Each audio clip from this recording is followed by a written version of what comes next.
we're going to pop on over to Sam. She's going to speak a little bit about her success with Facebook fundraising. Okay, I will talk.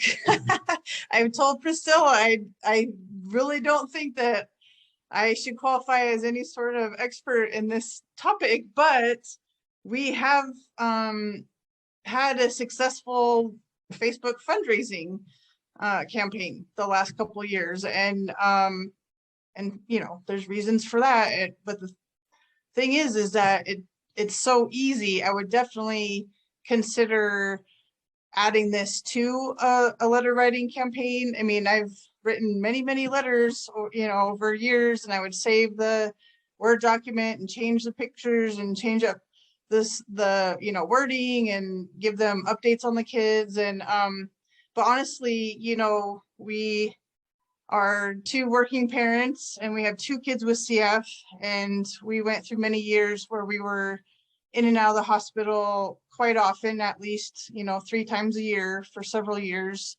And they're really, you know, and this, you know, this was my, I have to do this every year. And there were years, I mean, Bob was deployed in Iraq, and, you know, Lainey had cancer. And so there's been so many things that have come up that it made it very difficult for me to get this done, the letter writing done. And so these last few years, and with COVID and things were crazy, I didn't write a letter campaign the year of COVID. And so, like, just signing up our team and how easy it was to click on Facebook. And we had, apparently we were like the top you know, Facebook fundraising team in Washington. And really, honestly, there wasn't a whole lot that, you know, just the time commitment to that is a fraction of what it is for writing your letter, like hand letters. And of course, there's still people that, I mean, I have, you know, family, friends, and older relatives that are not on Facebook. So like I said, I really feel like it is great to supplement what else you do in any wraparound events or things like that, or emails.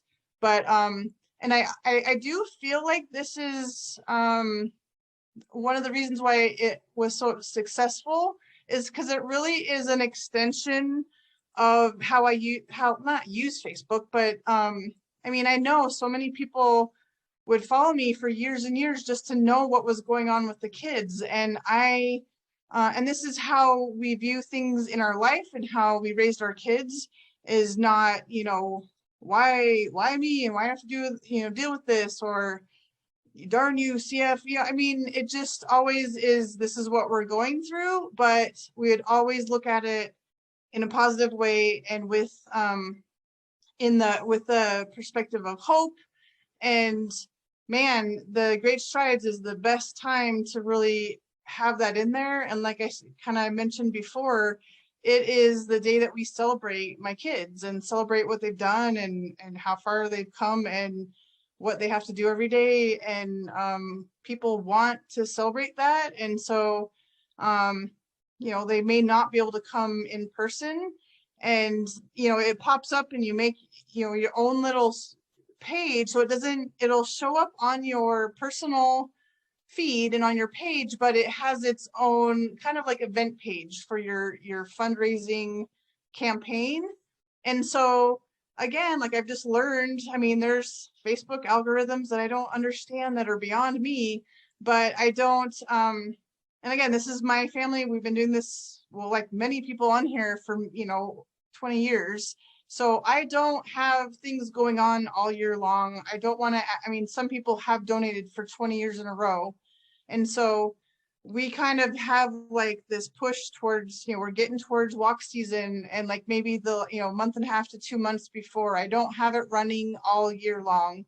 And it just, and that's how that works, is you know, the more people that comment on it, it starts gaining traction, and more other people will see it. And so when you kind of have that date coming up, it's not, you know, months and months away, it just kind of builds without you even having to do a whole lot of it. But the nice thing is that there still are ways to personalize it. We obviously put pictures of the kids in there, and then when you post in that page that is your fundraising page, then that shows up on people's feeds. You can invite, like personally invite people to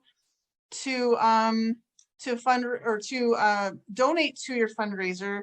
And then when someone else makes a donation, then that shows up in people's feeds. So it's just a crazy thing about how that all works. And it really is, you know, like I said, a fraction of the time commitment that it takes for the reach that you get with it is, it's pretty mind-boggling how that can snowball and how that works.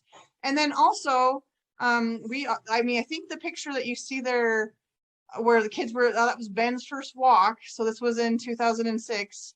And Lainey was 3.5 years old. Bob was in Iraq that year. That I actually made it into a postcard. So there's a really awesome printing company that I use online, and I send those out. So I do like to have like a picture from the walk.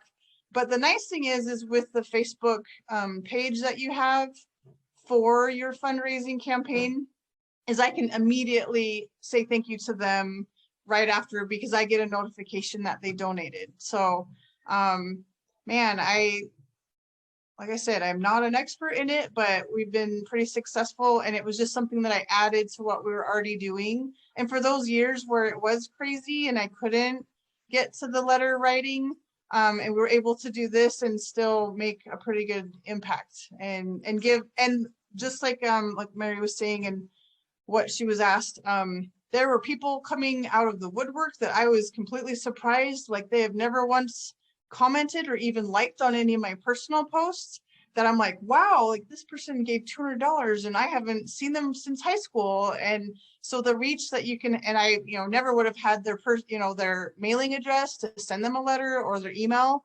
So it is pretty awesome, just kind of the thought of how, you have more spheres of influence and more people to reach out to that you may not, be able to with the letter. So it's just adding kind of your reach to even more people that want to be a part of it and want to, help in any way they can. And that's also how they're able to hear about the walk too. Like, so I don't post on it every single day, but I after a couple of days, I'll make another post or another picture, and when you thank someone for their donation, then that shows up in people's feeds. So it's just really cool how that works. And just things that you would be doing on social media anyway. So I think that's it. Amazing. Sounds like you've really like figured out how to utilize all aspects of the Facebook fundraising, which I love, or like making the personal story, adding the photos, re-commenting so it's re-showing up in feeds. What I'm hearing though is like the best part is just the ease of it, right? And I know like letter writing and passion fundraising is so incredibly like it works great. It's an amazing fundraiser, but I know some of us have little kids, or some of us are just like tired from 2 years of pandemic or working so much, and that time commitment can be really tough. And so I love that there's this other avenue for fundraising that is, hopping on your Facebook and setting it up with as much time as you can give to it. And it makes it so easy for people to donate. Like, honestly, like, people writing checks and popping them in the mail. I know that there's people that is a roadblock, and they're like, oh, I meant to do that, or I'll do it. But when you can just click on this button and you beep, beep, beep, and, and it sends it, like, that's kind of, where we're at with a lot of things, how automated and digital it is. So it's just another way that, some people actually prefer. So I love it. Thanks, Sam. I'm going to move on unless anyone wants to jump in.